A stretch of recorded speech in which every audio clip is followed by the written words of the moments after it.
eɗen kalde noon e Idriss Amadou Diop kono maire meɗen maire mbo commune mbo Labgar eɗen calmini ɗum eɗen jetta ɗum eɗen juuro ɗum maɗa yeddil gollodirde maɗa ɗum woni darde amen jemma e ñalawma kiiɗe e sukaɓe fof ko yidde wondude maɗa min gondi koye Harouna Ndiaye min gondi koye Alassane Harouna Cuguel min gondi koye rek Amadou Ba par ce que ɓeɗon goni amen yimɓe amen ɓe min jonade min jonama ɓe so mbi amen yomin toka hande min tokoto 8 ans ko laami ko min jiiɗirani sono hay Facebook jimimo mi yiyanimo hay gotol kono noon ɓe yetta Allah ɓe yettamo nde wonno ko Samba en jettimo kala mo Samba Mayram yetti Demba yetti ɗum Raky Ba yetti ɗum min guel yetti ɗum mi yetti on sukaɓe ɗon noon ko caggalam ɓe sukaɓam ko wayiraɓam ɓiɓɓam goni ɗo min noddiɓe ɗo yete e gallam pour andudema gandodiron battodiron haqqillaji par ce que aduna sa liggodira e neɗɗo andu ɗum te politique wona haare wona duko wona histoire politique ko stratégie politique ko keewi kanko noon Macky Sall hoolorima ni ko noon o hoolori amen saabu kanko liste mbo ardi o min woni deuxiéme femme dewɗo makko liste professionnel goɗɗo ko mawni men Alassane Harouna ɓurɗo andirede Demba Joliyel on woni tête de liste o wadde bandiraɓe koreji meɗen wonɓe ɓe ga jaggaranɓe amen mbe min dekki mon juuɗe mbe min dekki mon juuɗe nde ballaton amen kadi minen ballaton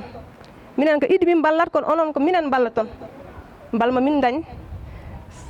so min so wote ari balma min dañ 100% ɗum min ñagoto mon kadi mbimi kadi wote dara ɗe wote jooɗɗe wote ngaame mbaɗe campagne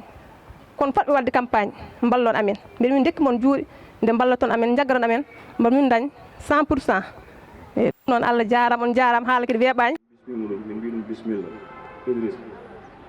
donc minen ko ɗo min jibina ɗo min mawni kono jignaɓe men fof ko wuuro e ngimmi ko toon woni cosaan amen donc somin woni ɗo min goto ɗo e way tan kono komin weddotoɓe kartaɗe amen neɗɗo sono woto yo woto ɗo jeeyaɗo ɗo cosaan mum woni ɗum taki hikki mbaɗmi tout pour wadde transféré hoorem donc so neɗɗo waɗi transféré hoore mum noon so ari ɗo nokku mum ɗo jeeyaɗo so ari ɗo nokku mum ɗo jeeyaɗo yo taw toon bandiraɓe mum kala mo ɓe hooli kanko ko on o hooli bandiraɓe ɓe ko Idriss Diop ɓe kooli minenne min koolimi min caggal Idi mamin ballu ɗum kala ko sohli so campagne yonti so noddi amen amin gara min daro min ballu ɗumen campagne oɗo affaire ganduɗa hoorema affaire o wiyete ko ganduɗa hoorema ligguey sukaɓe am omi yiite toonete Aliou Sall joguiɗo affaire bali affaire comment dire affaire balgol taliji en ɗi ICC amon kanko woni deuxiéme Aliou Sall tottima min Macky Sall tottima kanko woni deuxiéme leni wayi 557 maire ko troisiéme o jeeya ko trio e jeeya tati garñoɓe hen o jeeya machallah a faami ɗum yettata lan feewi homɓe heftina e nder leydi he homɓe heftina caggal leydi on mbaɗa projet ganduɗa hoorema sa fof dañi projet ganduɗa hoorema fof labgal addata o ala toon état o ala toon galle moƴƴo hay duuso ala billahi leydi o ala nagge o ala mbalo o piccu ko dañi fof labgal addanta ko bay faal meɗen min ɗum tagi yidde ɗum tagi sukkudema wona ko woni koye keenam noon ɗum tagi sukkudema ko neɗɗo impérias gol joom jiyani wassalam kala neɗɗo feliti yo taw ɗum goɗɗo ɗum wiya ko an ko ɗum beddana ɗum karta ko beddani ɗum kono wonde tan naata irne mbaɗa ko welma tawa Idi tinani goɗɗo mo mbo tan ɗo tinani ɗum ala sens heddi ko Idi waɗi ko fonno ko waɗ kala sa wi ko jamfaki ɗum o jamfaki ɗum o waɗi ɗum tedde liste kañum kam so Allah waɗi no wayi fof ko jawtuɗo ganduɗo politique on kam andi ko d'office ɗon heddi kadi Raky Ba mbo waɗi o ɗum ko heɓtinde ɗum kamɓe liggodo o waɗi ɗum ko hoore mum goo waɗi ɗum ɗiɗi jannu wacci heddi ko Allah jogui Allah wallu Allah jarama jarama merci min nak tanam ko Teccerne Jeeya mbiɗa jogui koyngal sannaraɓe aussi tamin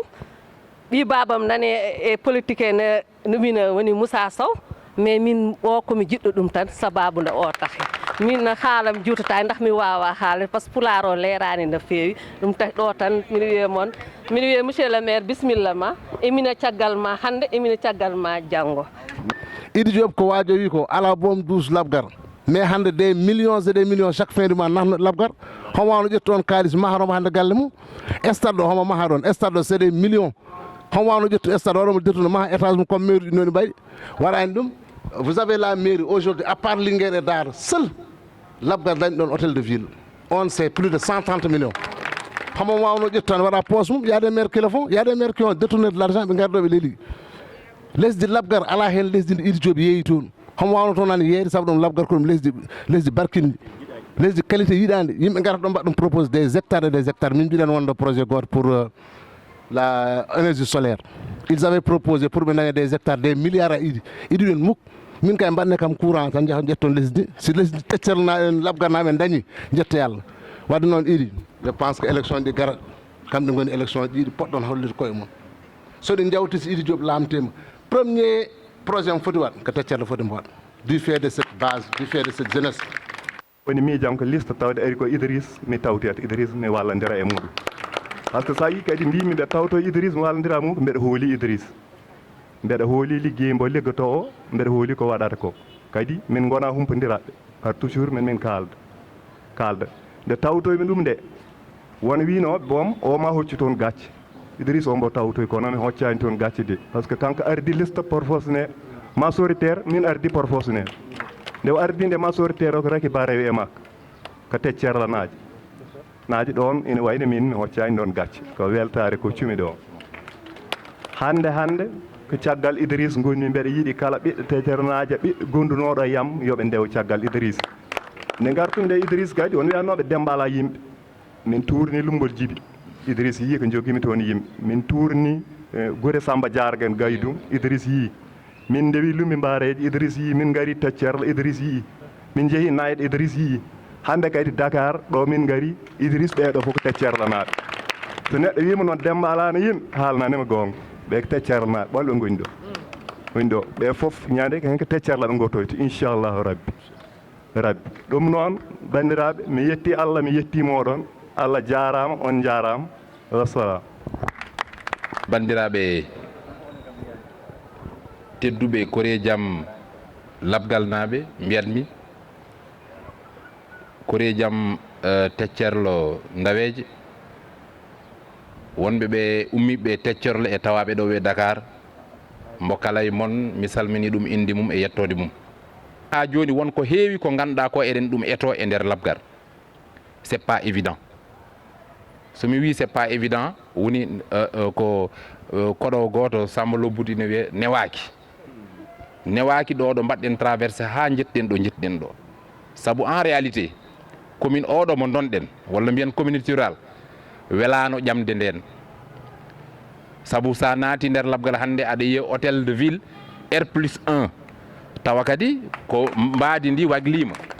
sa naati labgal hande aɗa yiya ko wiyete ko forage moderne e jolnirgol nayyi aɗa yiya magasin goto mbo 100 tonnes aɗa yiya toon radio communautaire aɗa yiya toon stade aɗa yiya toon unité ji transformation laitière aɗa yiya ɗon marché aɗa yiya ɗon no wiyete kadi vraiment beaucoup de choses école aji baɗaɗi ɗi aɗa yiya toon liggeyaji baɗaɗi ɗi yimɓeɓe noon cikkata ko hunde nde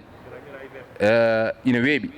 saabu minne de somi jooɗima somi ari somi woni tan mami ƴettu yimɓe mais wona noon saabu commune aji Sénégal ko ɗum 557 commune mais ha joni won maire uji ɗi ganduɗa ɗi ɓe ala ɓe mbawa ƴettude yimɓe joyo eɗen jetta Allah hande e feera eɗen jaaray 120 neɗɗo kamɓe foof goto e mumen foof 120 ɓe mbo kala ino jobno ujunaji sappo yimɓe ɗiɗo ɓe eɓe jobno ujunaji 20 e grande muraille eɗen jogui kono tolno e 156 kurk jobnotoɗo ujunaji 20 par lewru UCG mi signini contrat ji 20 déjà pour labgar programme mo ganduɗa o ko xeyu ndawñi mbeɗa jogui 250 projets baɗaɗo validé donc ça waɗi le cumul 250 plus 156 plus 122 ɗum foof ko emploi de jeunes on kaaliɗo haala case de santé wallahi teccerlo naɓe kaali probléme case de santé o hiccanki meeting men teccerlo mi ƴettino engagement hakkundame i raki e Amadou Gueddel mbiɓe ɗum ko case de santé o meɗa mahanno case de santé wuuro Abdoul Mountaga en so case de santé o joofi mami jokkit personnellement ɗum wona budget personnellement min mi jokkita case de santé gonɗo teccerlo c'est ko on engagement ƴettumi ɗum ala ko jiide mairie ça c'est personnel je vais le faire parce que ko yiddam e teccerlo foti noon encore ɓe ɓe ngannduɗaa ɓe ko maɓɓe gonanimi teccerlo walla ɓe gondumi ɓe teccerlo ina jari ko ɓuri ɗum won kalɗo haala daral so tawi dare ɗe jonani kadi eɗen mbawi ɓeydande teccernaɓe daral gongal saabu koɓe aynaɓe c'est normal probléme caɗele liggey sukaɓe on kaali ɗum mi wino o mo ganduɗa ko kanko woni Alassane Harouna Ndiaye e wondude miñumen Rakiba ma en mbat feere en ko emploi ji ɗiɗi joguiɗen e nder feera o min mbaɗa hen recruté ko samori mi suwano haalde ha joni nombre o kono ma en jewtidi hen tawa kadi par ce que mbiɗa andi ko ɗum probléme hay so wiyanoma yen mbaɗa recruté 30 personnes ma won mo ƴettaka hay son mbinoma eɗen ƴetta 30 personnes ma won mo ƴettaki wadde ma en jewtidi hen Demba en kaldino hen hiccanki won kalɗo ɗo haala extrait de naissance aɗa andi won ko ganduɗa ko ɗum probléme holko woni probléme o neɗɗo jibinti wona labgar walla wona teccerlo yaha daña duuɓi miñguel ina yilo kayit oui ina yilo kayit on ɗon jomum kayit on wawa wona mairie lijjitte kayit o ko jugement foti wonde neɗɗo waɗa jugement jugement o neɗɗo jomum wawa ɗum dañde mairie jugement o ko tribunal mi wi agent état civil gonɗo ɗon a wona tribunal a wona procureur min mi wawa yaltin sooɗo hen juuɗe ma ha laaɓa question goɗɗo baɗɗo importance mbo banimen debbo Aissata Ndiaye haali par rapport e immigration o haali immigration mbimi beele aɗa andi Aissata Ka ko collègue am min liggodima o woni ko OIM son patron min liggodima won bon projet goto mo ganduɗa o min mi waɗi ɗum pour la commune de Labgar. Maintenant si vous avez aussi d'autres projets de jeunes qui sont bancables et qu'on peut travailler sur lesquels on peut travailler ensemble, on peut toujours chercher des moyens sur lesquels on peut aider la jeunesse de Labgar de façon globale. Voilà, ça on dit les jeunes de Tchétcherlo, c'est-à-dire c'est les jeunes de Labgar de façon globale, qu'on fasse des projets structurants qui peuvent créer de l'emploi, donc qu'on soit dans une logique d'employabilité, mais aussi d'accompagnement. Parce que c'est important aujourd'hui que yimɓe yiɗɓe ɓe yaade so ɓe ngannduno holko woni ko e yaadu ɓe jooɗoto kono ɗon ɗanngal ngal yen mbaɗ ɗum exception. Il faut que ça soit l'objet d'une exception yo taw an ko liggey ma nawma toon kono yiiloyaade liggey yaade ha Russie donc pour immigration pour moi eɗen poti wawde mittade ɗo gongel sabu hande on a des activités sur le terrain, on doit développer de l'agriculture. Mi winom Samba Ndiaye mbaɗen feere mbaɗa une ferme Omboni, je vais le redire ici, une ferme moderne entre Tchétcherlo et Labgar. Au lieu de donner ça à des investisseurs privés, je préfère min totta ɗum labgal naajo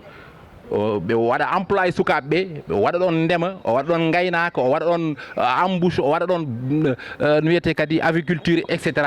Et c'est possible à Labgar ina wawi wonde donc ɗum ɗon noon il faut qu'on ait des partenaires ɓe ganduɗa ɓe kamɓe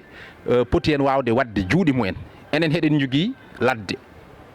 eɗen jogui yimɓe juuɗe poɗɗe liggade eɗen jogui sukaɓe men jangguɓe mais il faut que cuusen wadde investissement e nder ɓen ɗon sukaɓe e on ɗon ɓesgu pour que dans 10 ans dañen un retour sur investissement et c'est utile c'est important, c'est pour cela que je le dis donc yo yimɓe men donc nos mécènes nos responsables nos dirigeants locaux ɓe mbawa en wallidde e ngal ɗon jaɓɓal on a les idées tous amin jogui idéji ɗi kono sa wi neɗɗo arminawma labgal o wiyatma ko est ce que déjà oɗon jogui courant est ce que oɗon jogui tali accessibilité o so mbeɗa ƴetta produit am mbeɗa yaltina ɗum labgar pour yeyde ɗum holɗo ndewatmi sa wi ɗum ko rara déjà ils commencent à avoir des doutes ils vont dire bon écoute est ce que c'est sûr d'exporter par exemple de la production tawa koye gros porteur uji mawɗi ɓe mbaɗa ɗum hakkude labgal to jomumen ils vont un peu douter donc mais enen quand même avec nos moyens de bord avec nos mécènes locaux on peut quand même tenter à faire quelque chose quand même de positif donc mbeɗa sikki j'ai abordé toutes les questions pose noɗi ɗo hay so tawi won hen ɗi ganduɗa mi alana ɗum solution joni ina e hakkillam ko yidde wiide min wiiɓe amin jettuma sabu a woppi haajuji ma a ari mais min hol ala ko woni haaju jam so wona hettade goƴaji labgal naɓe donc goƴaji labgal naɓe noon goƴaji teccerla ko hen jeeya goƴaji kadar ko hen jeeya goƴaji labgal centre ko hen jeeya goƴaji lumbol jibi gaydum asre ko jodi lumbi bo lumbi mbareji lumbi yero samba etc kala wuro jeeyango e labgal miɗa foti wawde hettade goƴaji ma heddoto min mbiyata ko Malick pour organisation voɗo war recensé sa waɗi recensé ummotoɓe ɗo faade teccerlo on va mettre à ta disposition un véhicule comme wawi wonde so tawi ko yimɓeɓe keƴata koye bus min tottira bus so tawi ko minicar min mbaɗa minicar so tawi ko car 35 places min jiilo donc tout dépendra e ko mbatta amen recensé e yimɓe jogorɓe wotoyde to labgar mbiyen labgar de façon globale par ce que teccerlo naɓe nan ɗo lummi mbareji naɓe nan ɗo yooli naɓe nan ɗo nayɗe naɓe nan ɗo donc kamɓe fof koɓe hotoɓe labgal élection o je vais mami artu hen tan e toɓɓere wotere hoɗon gandi minen fof komin koye Benno Bokk Yaakaar min jeeya Allah waɗi jiilogol liste kewi mbo kala ina dillina sababu c'est normal kono ko min dillinta ko sababu fof Alassane Harouna Ndiaye haali ɗum ɗo joni min peera humpodirde hay jamma goto amin kalta haydara ko woni hen ko jiilaw tan so Alassane Harouna heeɓi liste min mami ɓorno pantalon am jean mi jippo e terrain o mi walla ɗum ça j'ai été catégorique kankone o wi kam kala nde keɓɗa liste minne mi walluma